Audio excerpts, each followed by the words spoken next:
It's such a thrill to be here. It really is. It's actually the first time I've actually been to a guitar factory, and it's a pretty amazing experience. To be here at the Fender Custom Shop's a real thrill.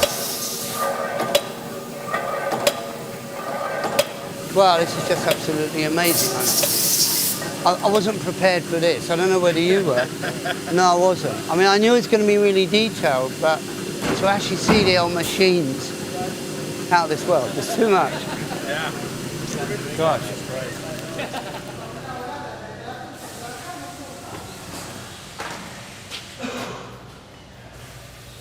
Sorry, I just... Do you mind if I just have a look at that poster? Oh, wow. There's Alvino Ray. I was telling you about Alvino Ray. Oh, Arthur Smith, Guitar Boogie. I love that. This is cool, I think, I suppose. Well, I was part of a whole generation of people who were seduced by the sounds of rock and roll through their radios, you know, and they heard this wild music, and whether it was a sort of the Little Richard, you know, sort of big band stuff, but certainly the aspect of what was coming from the more rockabilly side of it. So the sort of Elvis Presley and Bill Black and Scotty Moore, that sort of nucleus. The rock and roll trio is just something that was like a seminal event to hear something like that. There weren't many guitarists in the area at that point. You'd hear of other guitarists and meet other guitarists, but nobody was in a really close proximity to you. But there was an art college at Epsom. Jeff Beck's sister was attending that art college. There was a record collector who collected rock and roll and rockabilly records, and they were having a conversation, and she said, my brother's really weird, you know, he plays records, and he's sort of trying to learn guitar from them, but he's only got a homemade guitar. And he said, well, we've got one of those here, you know, who lives in Epsom.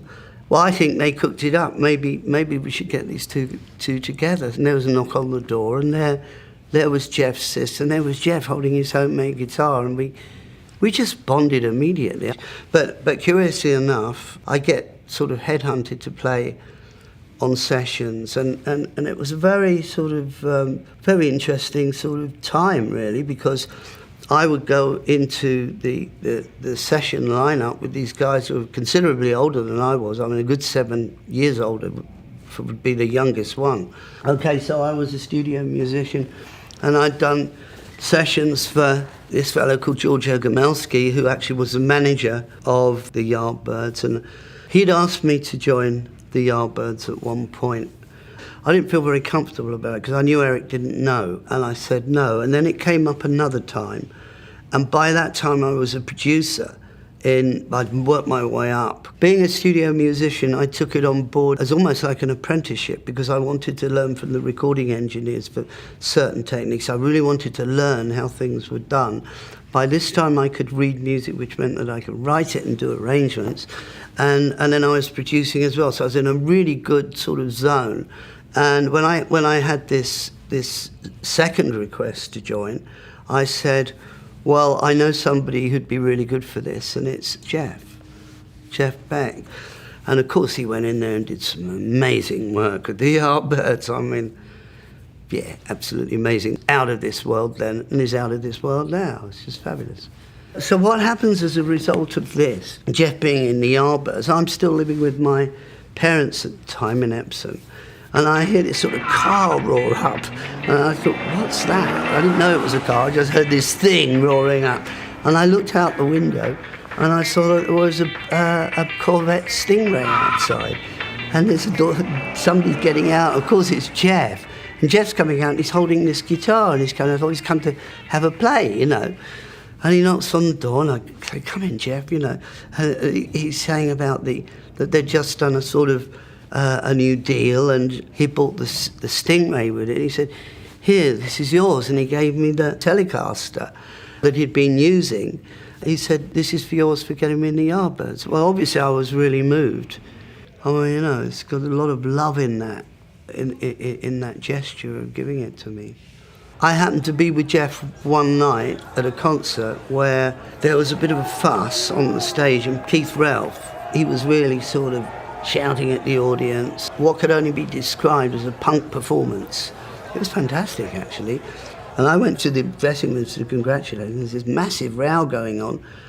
And Paul Samwell-Smith, the bass player, quit the band. And he was trying to get the drummer to go as well. And he said, no, I'm going to stay. And he stormed off. It was a pretty odd situation to have to sort of witness. But we've got the Marquee coming up on one Thursday or whatever it was. This is a weekend thing.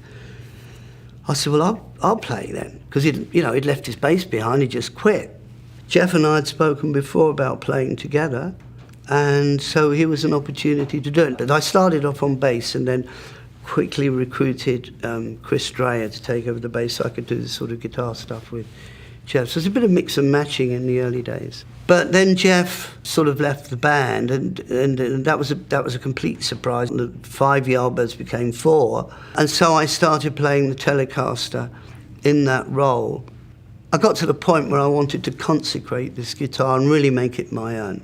Being there in the Yardbirds, I was having to build my own identity within that group. And to make it feel like my own instrument, I sort of started putting mirrors on it so that would be quite interesting in the light. So you could use it in an optical way with the lights and shine the mirrors on people while you were playing. It was something that then became quite kinetic as well.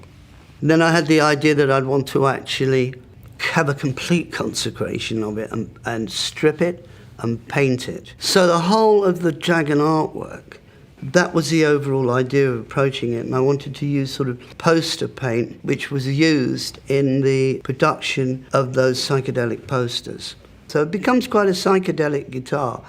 And that's just absolutely what the idea of it is. And the year of 1968 is when the Yardbirds decide that they want to fold. So it comes to the point where I make a decision that I'm going to start my own band. And I could see what way it ought to go at that point. And I knew what way I was going to take it. Something as radical at that time that involved acoustic and electric guitars and this orchestration of the same, of guitars. We have a rehearsal in London, and then I get them to my house to rehearse everything that we're going to need for a set and everything that we're going to need for Led Zeppelin 1. So when we went in the studio, we were going in on the downtime of the studio. First one's in at 11 o'clock at night, then the next one's at 10 o'clock at night, and, it's like definitely the downtime. And we were sort of going in, but collectively, the whole album is done in 30 hours. And the Telecaster is employed all the way through that album. And it's just a little small amp that I'm using, and the overdrive box, and a wah-wah pedal at times. But it just goes to show the versatility of the Telecaster and what could be achieved with the minimal amount of equipment. It's 1969 or 1970. I go on tour, and I leave my Telecaster behind with somebody who was who made ceramics and was also a bit of an artist, and he was going to look after my house. So I went off and did the tour, and the tour was absolutely amazing. So I came back home, and he said, I've got a present for you. I said, what's that? And I figured it was going to be a bit of ceramics. He said, the guitar. So I looked at the guitar, and I didn't for one moment think it was mine, because it was a Telecaster, and it had been painted with all these modulating lines with very earthy colours all over it. And I said, yeah, where's my guitar? He said, oh no, that's it, that's my present. I repainted your guitar for you. Now I would have probably smashed the guitar over his head. I was still so vibed up from the tour that the whole thing didn't really sort of fully connect. But I never felt comfortable with it, so I just had it all taken off. I just did it. I couldn't live with the fact, this idiot had done this. So, and I didn't want to look at it, didn't want to relate to the guitar, which was Jeff's guitar that had been given to me, it had been painted for the Yardbirds and Led Zeppelin, mucked about like this. So I just had it stripped.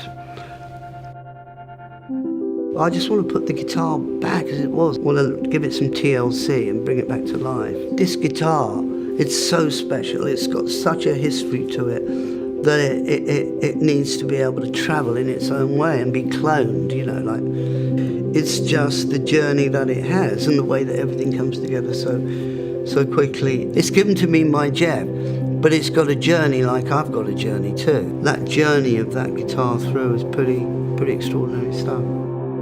Indeed, it's that magical Telecaster, isn't it?